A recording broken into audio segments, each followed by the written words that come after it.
Hello there, friends. It's Jackie Ballheis from Clump and Stampers.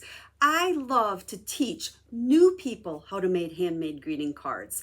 Today's video is going to start from the very beginning, show you exactly what you need to get started, and then how to make your first card. I like to teach people using what we call the SIP method of stamping. SIP stands for stamps, ink, and paper. That's really all you need. A stamp set, some inks, and some paper, and you'll be making a card, putting it in the mailbox, and sending off some happy mail to friends and family in no time. So we're going to start from the very beginning, and I'm going to give you lots of tips along the way about stamps, ink, and paper, and how to use those three things to make your first card. And then I will also show you how to take that first card and with just a couple more supplies, step it up a little bit, and then add a couple more supplies to step it up even more. So you'll see the progression from a very quick and easy simple card to one that looks a little bit nicer to one that is truly, wow, that's amazing, but it's still very quick and easy. You ready to get started? Let's flip the camera down and let's start looking at stamps, ink, and paper and make a card using the SIP method. Now, if you've been stamping already or making some greeting cards, some of this will be basic knowledge that you may already know, but I hope I can share some tips with you as well. Like I said, I like to keep it quick and easy with as few supplies as possible to make gorgeous cards. So like I said, we're going to stamp with the SIP method. Stamps, ink, and paper. So if you have nothing and you want to make your first purchase for products to make handmade greeting cards, think of it in terms of a SIP, stamps, ink, and paper. So with your stamps, I like to start with a set that's very versatile. You'll notice in this set, it has some beautiful flowers. You're gonna see how pretty these are when they stamp, but it also has several different greetings. So this will allow you to put together several different designs and cards for different occasions. We could make a birthday card, a thank you card, comfort and strength. I mean, that could be a sympathy card, just thinking of someone. We can do a lot with just this one set of stamps.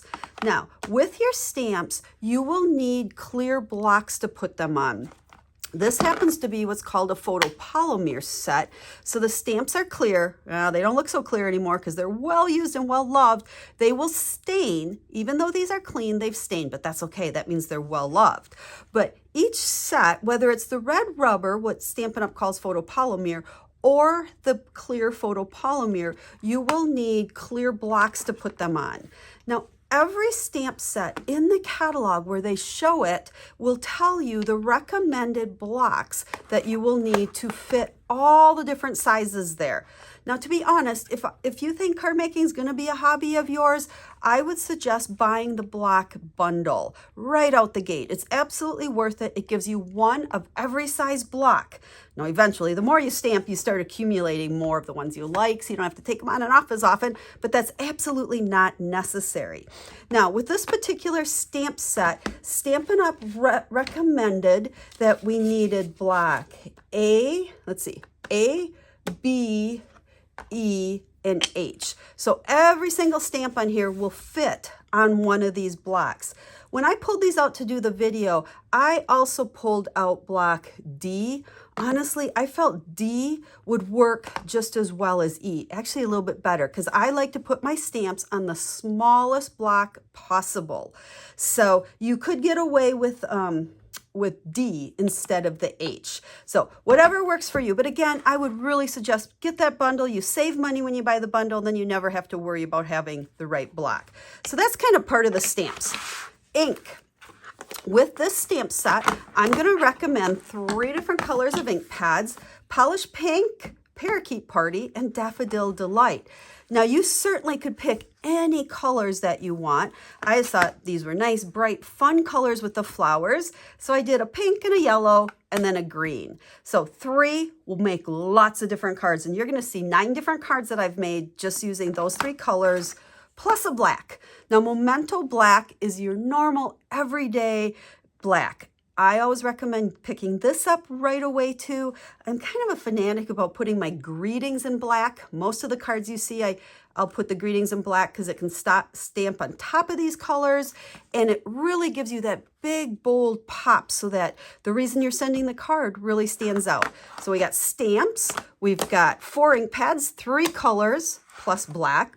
And then for our paper, I like to recommend starting out with the note cards and envelopes because this will come in a package of 20 note cards and 20 envelopes. So everything's cut, ready for you to stamp, put in the envelope, and put in the mailbox. Now these are also pre-scored. That means there'll be a little indent line in there, a little bump on that side. So they're ready for you to just fold in half and start creating. Now the bumpy side, this is raised. Okay, this feels more like the indent. This is raised up. It's that raised up bumpy side that goes to the middle. It always seemed backwards to me, but that's what gives you the nicest fold. And then I like to use my fingers and get a really nice crease in there. Or you can use a bone folder. Now, I'm not recommending this as your starting out products because I want you to get away with as few things as possible. But if you happen to have a bone folder or want to get one at another time, you can run that along those edges and it just gives you that nice crisp edge in there. Alrighty, we have our stamps, we have our ink, we have our paper. I think we're ready to make our first card. Now you always want to put some type of paper down to protect your work surface. I have the Stampin' Up! Small size grid paper here. Not necessary, any scrap paper will do, but these are great pads and you'll see later on as you progress through stamping and watch some of my other videos, you'll see how I use this. Actually, I'll probably show you on this one as well, how I use this to get my stamps straight. So grid paper is awesome, and it also comes in the big size. But I don't have it on the recommended list for these first items because, again, I want you to just get the basics and make sure this is something for you. Okay, here is our note card. With our ink pads, the colored ones, these open by flipping up. It's almost like a compact, and you can open it this way, like so. Now I kind of struggle because I've got a little arthritis there. I have found the easiest way to open these is to hold it facing me, take both of my thumbs, and just squeeze. You see how that popped? Once it pops, it flips over and you can slide it in. Now the purpose for that is you should always store your ink pads upside down. That keeps the ink up at the surface of them. So if you look, when I close this, the ink is upside down. So I can store it right side up, but the ink is actually down. Now, I do have more information all about ink pads and how to re-ink them, and if they're too juicy, what to do about that. I'll make sure in the blog post that goes with this video, that information will be linked as well. Speaking of that, I don't think I told you, there will be a blog post with this video. I do that with all my videos. And on that blog post, I show you everything I used. I show you pictures of the cards I'm going to share with you today and all the information you need if you would like to order any of these. Now, the other thing that I have on this blog post, because it's one of my Getting Started series, is there will be a PDF download that you can get on that blog post that will show you everything that I'm using. It'll show you pictures of the cards and then everything you need to step it up with the stepped up cards that I'm going to share with you today as well. So in the description of this video, you'll find that link. Go over to that blog post for all that information. Okay, we are going to use, let's see, we're going to go this direction on here. And for our stamps, we store them right here in our case. They'll come between 2 pieces of acetate. And you can take them off that acetate and stick them right to the case because it'll show the stamp. And then when you're done, you know exactly where to put it and make sure you're not missing any of your stamps that way. Okay, so I need this one. Now to put it on my block, this I have to actually put on a diagonal. This is where Stampin' Up! Did recommend that larger block, probably because you need it if you want to go straight. But I like to put my stamps on the smallest block possible because that'll help you get a better image without rocking it or picking up any edges. So we need that one. And then we need this flower.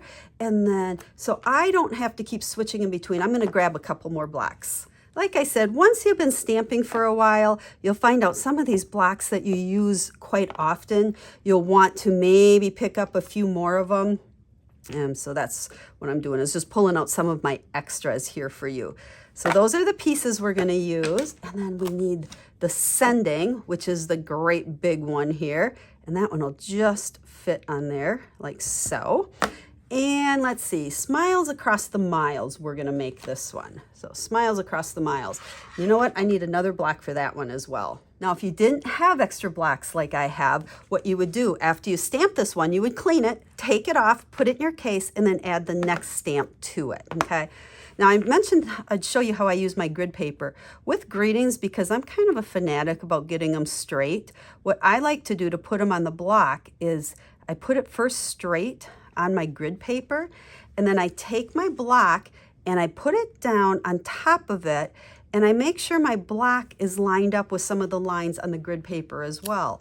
That means it should be straight on my block. That'll help me when I'm stamping to place it straight. Okay, so we have all of our stamps on there. I think we're going to set that aside, and let's go ahead and start with our black for our sending. Now, sometimes with bigger stamps like this, I like to pick my ink pad up and tap it on top of it as opposed to doing this. Either way works. The more you play around, you'll find out what works the best for you. Now, here's another little tip for you, especially when you're starting. Well, I shouldn't even say that because I do this all the time, and I've been stamping for 28 years. When I pull out a new stamp set that I'm playing with, like right now, I ink the stamp up, and before I stamp it on my actual card, I will stamp it on my grid paper. I do that so I can say, look, I did ink that up really good. Everything's working good. I didn't pick up any funny edges or corners. And now I have just a little bit more confidence that I can ink it up again. Okay, either way, like I said, this pad I like to do upside down. And then we're gonna just take our card and we can stamp it now on our card. Now remember, this is just paper, stamps, ink, and paper. So if we goof and it doesn't stamp really good, that's okay. There's always ways to fix it. Flip it over or take another piece. So don't get too worried about messing up on this. Okay, so sending, and then we're going to use our smiles. And once again, I'm going to stamp on my scrap paper. Yep, looks like I'm inking that up really good. And then I'm going to put it right down here underneath sending. So sending smiles across the miles. Now I did this on a diagonal because it didn't fit all the way across like that. And it just kind of made a nice design for a note card here. So next, we're going to take our stem. Nope, get that on there.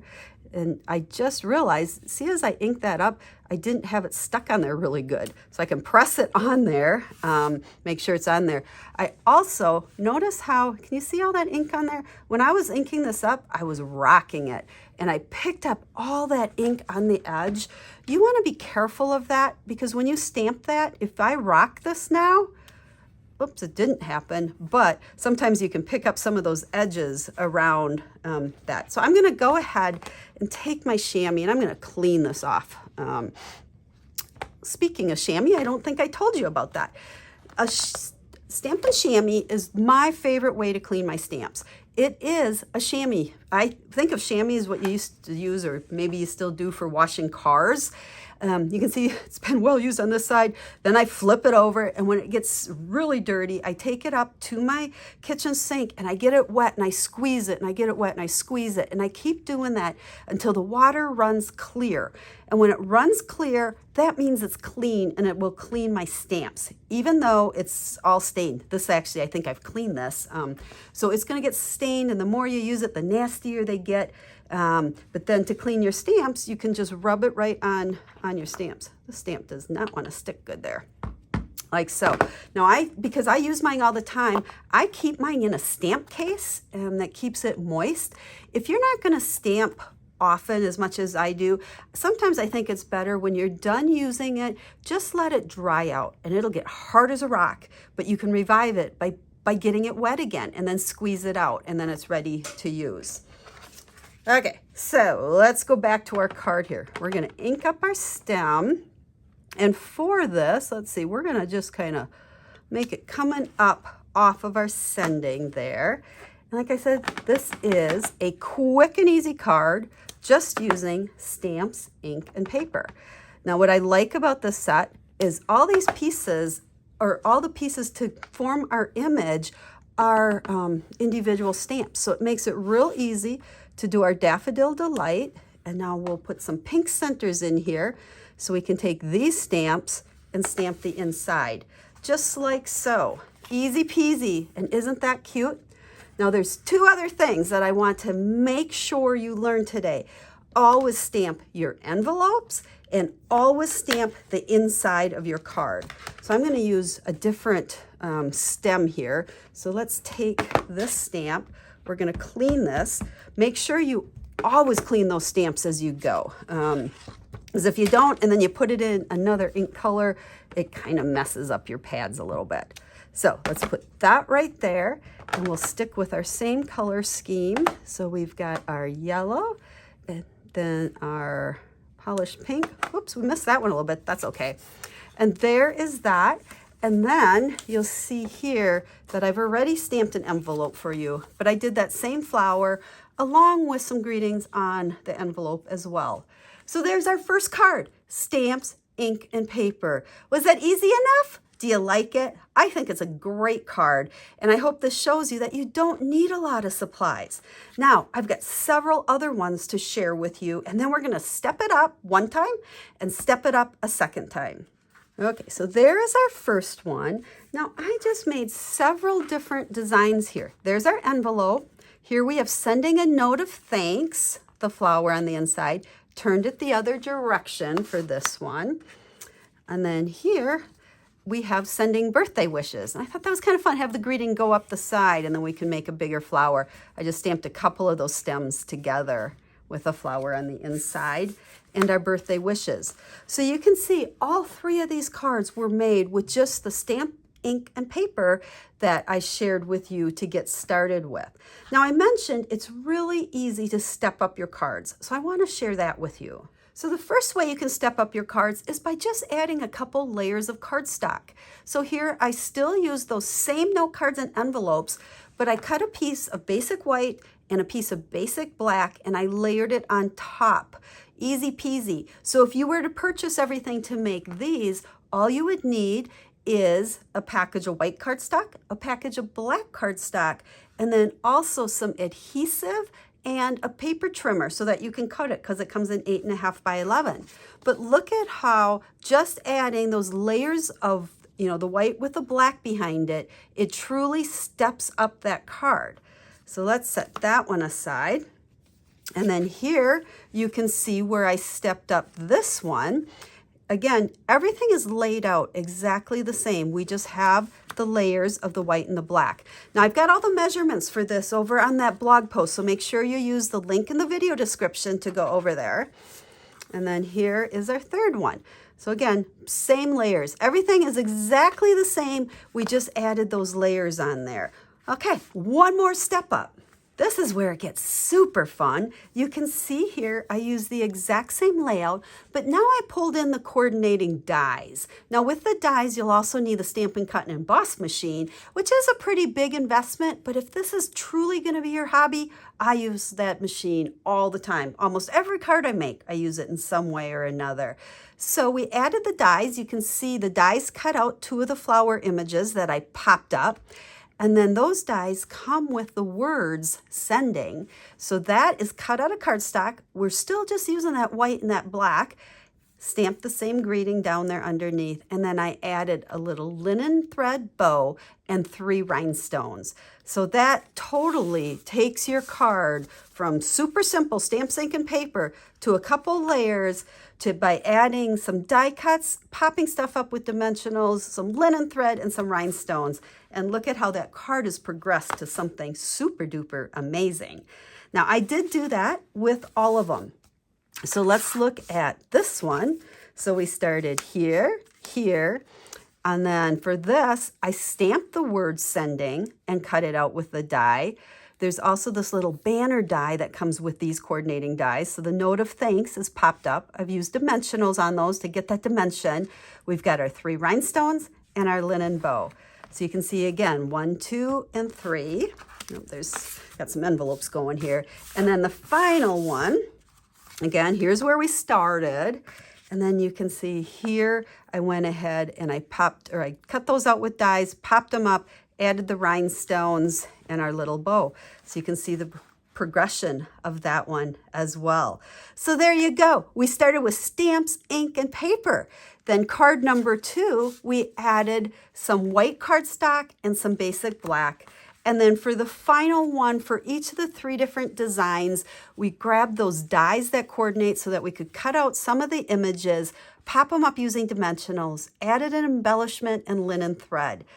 I hope this shows you how easy card making is. Again, start with that sip, start simple, and then as you really dive into this as your hobby and want to add more, you can begin by adding a few more products and stepping up your cards.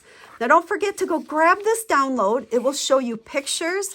It will give you the measurements of my layers, all the products I used, and show you exactly how I stepped up all of the cards. The link will be down in the video description to that blog post.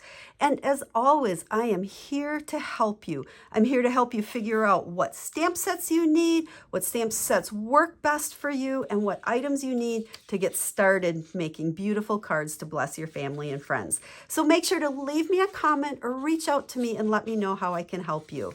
And I hope that you enjoy card making as much as I do. So until I stamp with you again, have a stamp happy day.